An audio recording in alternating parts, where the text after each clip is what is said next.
बिस्मिल्लाहिर्रहमानिर्रहीम। अस्सलाम वालेकुम नादरीन, आप यूट्यूब चैनल देख रहे हैं। मैं इमरान खान हूँ। इस वक्त जो हालात हैं उनमें अडयाला जेल पे नज़र रखना बहुत ज़रूरी है और कल इमरान खान साहब की मुमकिना तौर पे मुलाकात हो सकती है उनके वकला से या दीगर लोग जो उन्हें मिलने जाते हैं, और अगर कल ये मुलाकात होती है तो चीज़ें बहुत क्लियर हो जाएंगी। देखें, कुछ खबरें जो हैं वो कुछ एक्टिविटीज़ ऐसी हुई हैं जो हमने आपको रिपोर्ट की हैं। सिस्टम खुद भी चाहता है कि तवज्जो लोगों की बटे, यानी वो ये चाहते हैं कि जो कुछ भी 26 तारीख की रात को इस्लामाबाद डी चौक में हुआ उसके बजाय लोग कुछ और डिस्कस करें। लोग डिस्कस करें कि इमरान खान साहब को शिफ्ट किया जा रहा है, लिहाजा इसके लिए एक कार्रवाई शुरू की गई और वहाँ पे ये बाकायदा अनाउंस किया गया, बताया गया। वहाँ पे अनाउंसमेंट तो नहीं थी, लेकिन वहाँ पे जो लीगल तरीक़ाकार है कानूनी, उसको अडॉप्ट किया गया और जेल के अमले को ये इन्फॉर्मेशन मिली कि अब इमरान खान साहब को मूव किया जाएगा। उसके बाद ये खबर बाहर आती है और उसके बाद जो इमरान खान साहब के साथ जेल में सलूक है वो भी चीज़ें रिपोर्ट हुई हैं कि किस तरह से उनको तंग किया जा रहा है।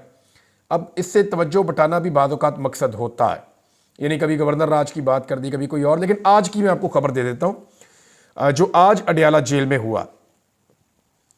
अडयाला जेल में काले शीशों वाली 2 फॉर्चुनर गाड़ियाँ आज सुबह, यानी एतवार वाले दिन, एतवार को मैं आपको ये बता दूं कि कोई वज़ीर जेल खाना जात हो या कोई वज़ीर आला हो या कोई बड़ा जज हो या कोई सुपरिटेंडेंट जेल हो या ये आईजी जेल खाना जात हो, ये लोग तो जा सकते हैं। वैसे कोई मुलाकाती वगैरह एंटर नहीं हो सकते जेल के अंदर, ये बड़ी क्लियर है एक चीज़। अब हुआ ये है आज के दिन में कि 2 गाड़ियाँ जेल के अंदर दाखिल हुई हैं। इन दोनों गाड़ियों की तलाशी नहीं ली गई, इनको चेक नहीं किया गया। ये दोनों गाड़ियां काले शीशों वाली थी और दोनों गाड़ियां फॉर्चुनर गाड़ियां थी। ये जेल के अंदर दाखिल हुई, इनके आने से पहले ही दरवाज़ा खुल गया था। ये रफ्तार के साथ अंदर दाखिल हुई गाड़ियां, इनको चेक नहीं किया गया। दोनों गाड़ियों के ऊपर नंबर प्लेट नहीं थी। 7 से 8 लोग कुछ फाइलें वगैरह लेकर गाड़ियों में से उतरे और वो अंदर चले गए जेल में, जबकि जो 2 ड्राइवर थे वो गाड़ियों के अंदर मौजूद रहे हैं। अब तकरीबन जो इतला आई है, एक इतला ये है कि 6 घंटे के करीब और एक इतला ये है कि 2 बजे के बाद किसी वक्त ये गाड़ियां वहाँ से निकली दोबारा। हाँ, ये बात कंफर्म है कि जब ये गाड़ियां वहाँ से दोबारा निकली हैं चंद घंटे या कई घंटे रहने के बाद, तो ये बड़ी रफ्तार में वहाँ से निकली हैं और इनके बाहर आने से पहले दरवाजे खुल गए थे और ये गाड़ियाँ बड़ी रफ्तार में वहाँ से निकली और सीधी गायब हो गई, नज़रों से ओझल हो गई। तो 2 गाड़ियाँ थी, दोनों फॉर्चुनर थी, 7 से 8 लोग थे। ये जेल के अंदर गए, इन्होंने छुट्टी वाले दिन किससे मुलाकात की, क्या बातचीत हुई, इसके बारे में किसी को कुछ पता नहीं है। जितनी इन्फॉर्मेशन थी उतनी मैंने आपको दी है कि 2 फॉर्चुनर गाड़ियां जेल में आई हैं और ये जेल का अमला नहीं है, ये बात मैं आपको कंफर्म कर रहा हूं।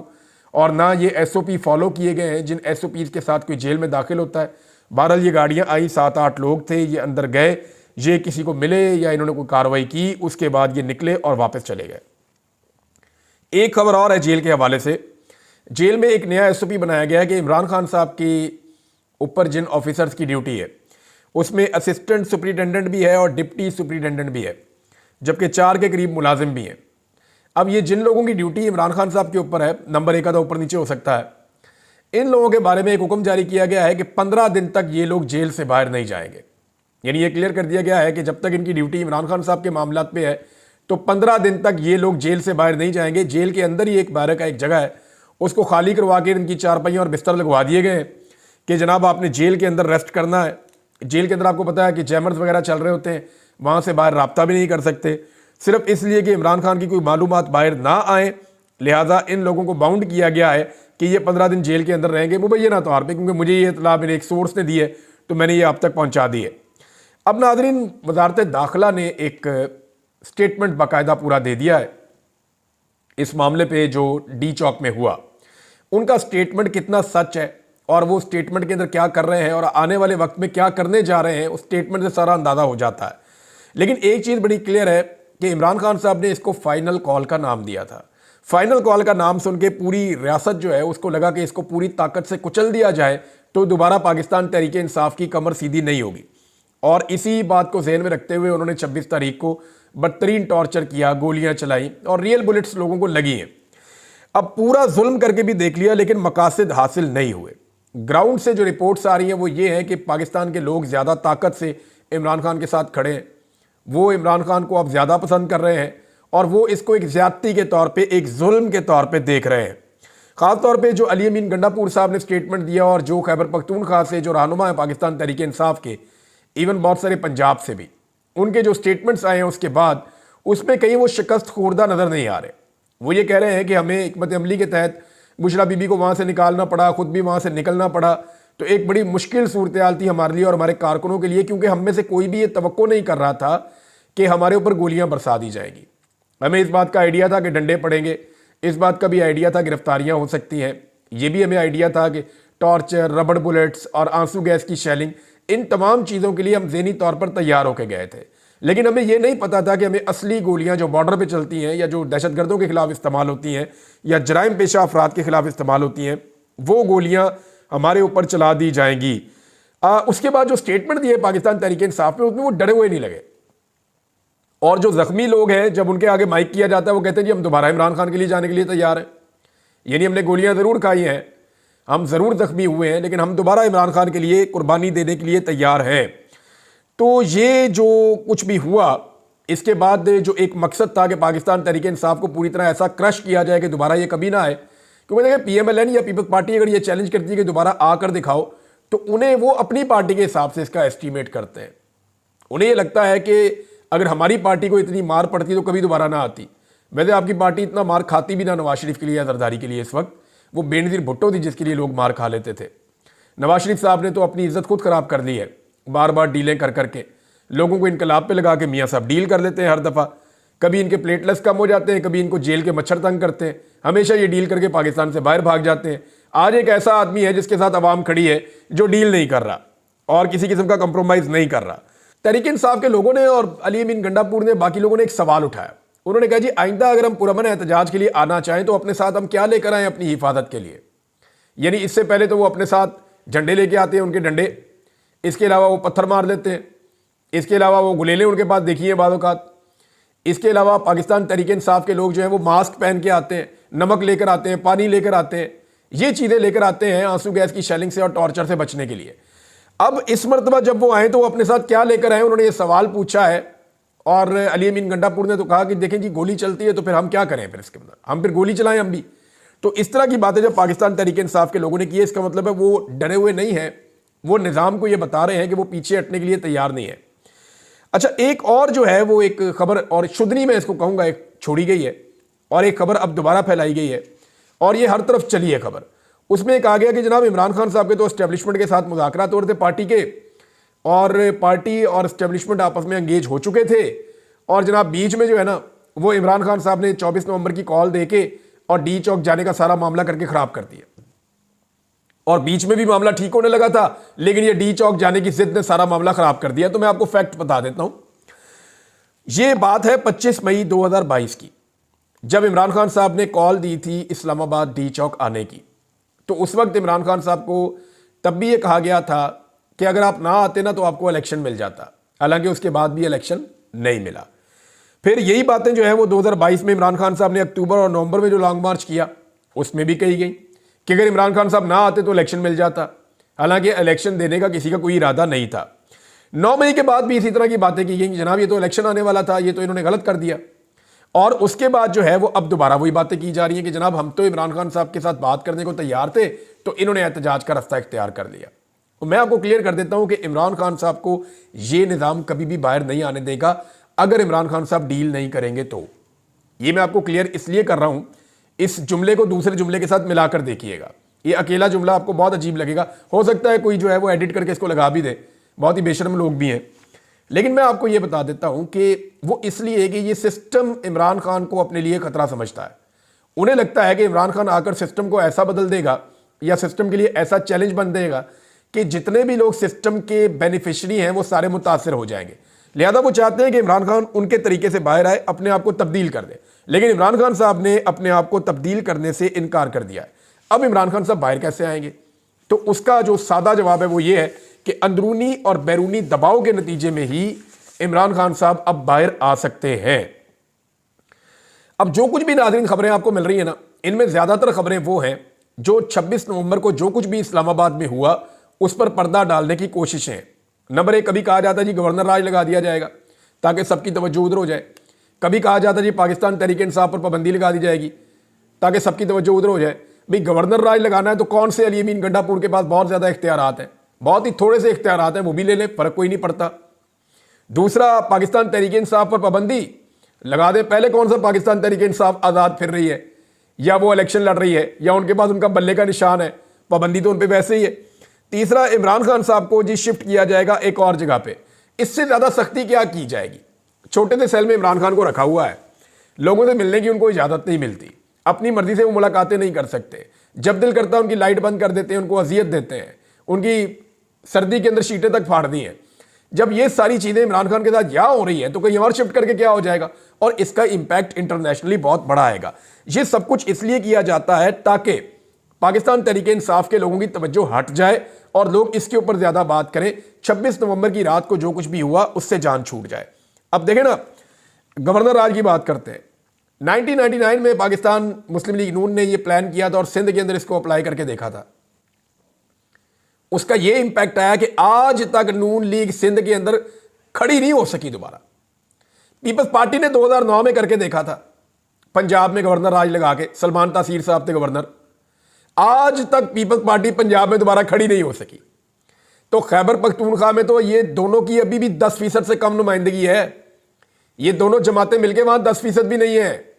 ये दोनों मिलकर पूरा जोर लगा लें, गवर्नर राज लगाएंगे, ये जो 10% इनके पास 10% से कम है, ये 1% भी नहीं बचेगा।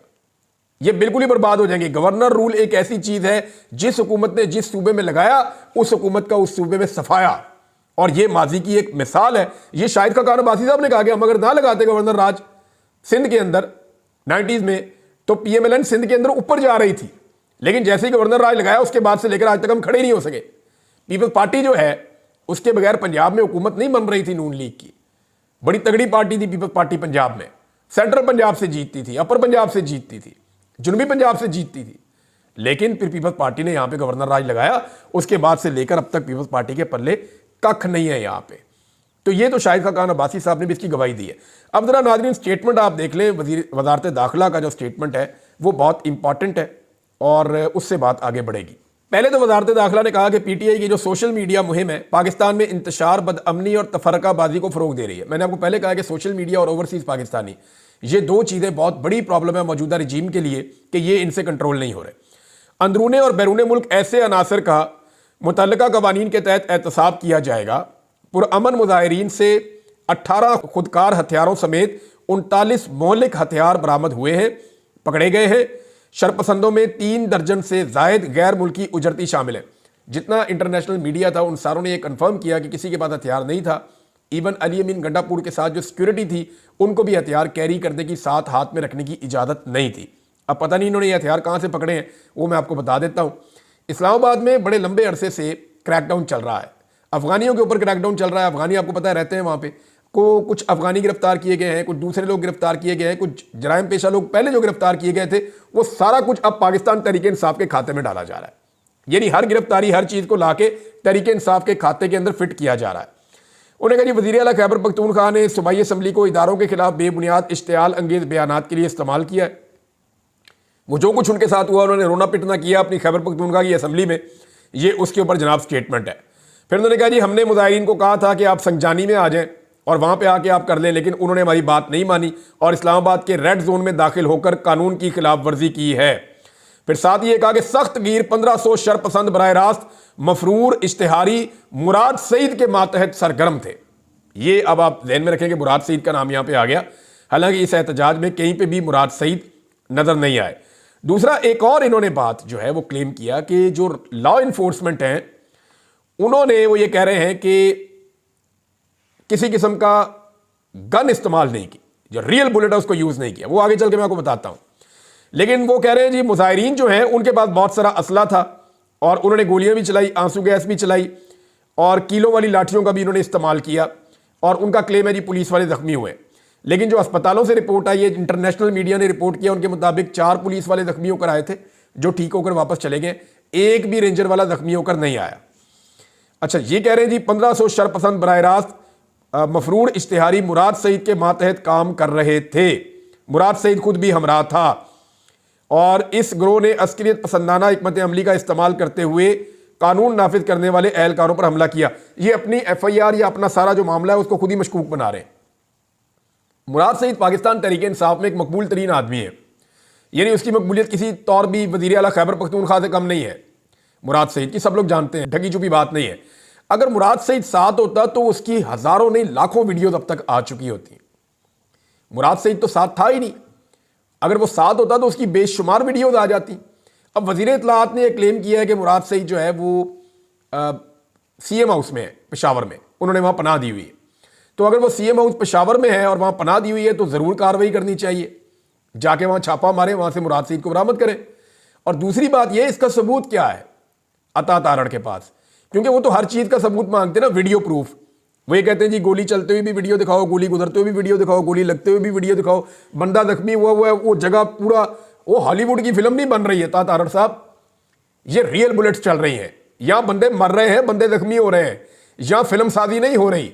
आप पता नहीं कौन सी दुनिया में रहते हैं। बहरहाल उन्होंने ये कहा कि ये मुराद सईद जो है वो वज़ीर आला हाउस खैबर पख्तूनख्वा में है, तो ठीक है, वहाँ जाके मारें छापा, अटैक करें, मुराद सईद मतलूब है, उसको ढूंढें वहाँ पे जाके, अगर मिल जाए तो पाकिस्तानियों को बताएं कि जनाब वहाँ से मुराद सईद मिल गया है। और मुराद सईद के बारे में कह रहे हैं जी ये साथ आया था। अगर ये साथ आता तो ये जितने जालिम है ना पाकिस्तान तहरीक इंसाफ के लोग, उसकी इतनी फोटोएं बनाते हैं और इतनी वीडियोस बनाते हैं कि कोई सोच भी नहीं सकता।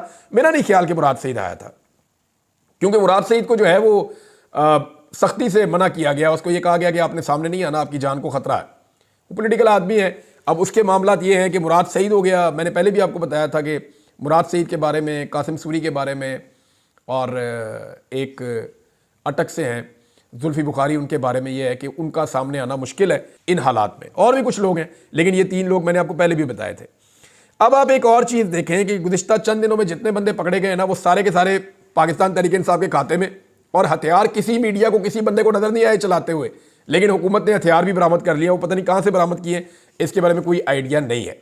वो कह रहे हैं ड्यूटी पर मुतय्यन 3 रेंजर एहलकारों को गाड़ी चढ़ाकर शहीद कर दिया गया।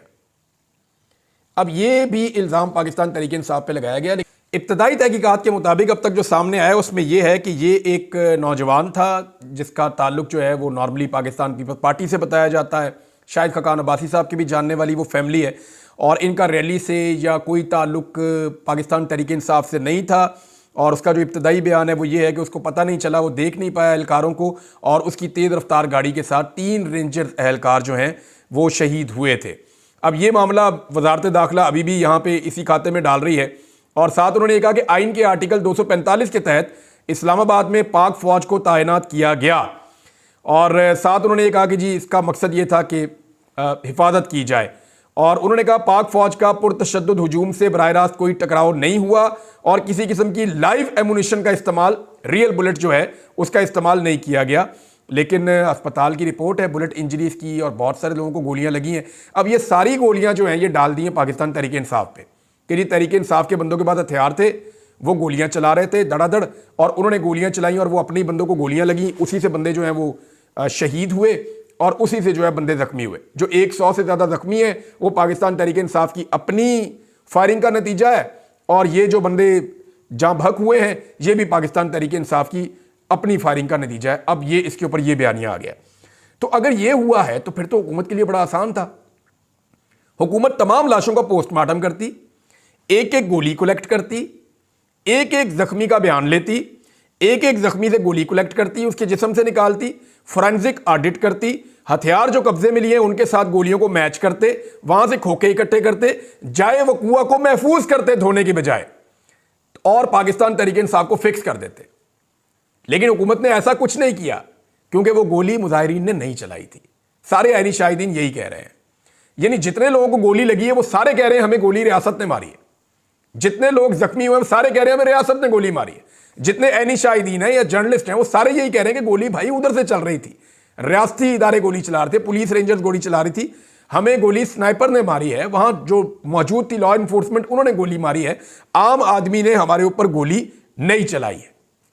नाज़रीन, IMF के बजट के हवाले से, यानी IMF का बजट तो पाकिस्तान ने पेश कर दिया, वो मिनी बजट आने के इम्कानात हैं। उसकी वजह यह है कि पाकिस्तान का बहुत ज़्यादा शॉर्टफॉल चल रहा है। अगले वीलॉग में मैं आपको बताता हूं कि एक्चुअली यहाँ प्रॉब्लम क्या है, और कुछ मजीद चीज़ें आपके साथ शेयर करनी है। इसको यहाँ पे रोक लेते हैं। अब तक के लिए इतने, अपना ख्याल रखिएगा, अपने इस चैनल का भी। अल्लाह हाफ़िज़।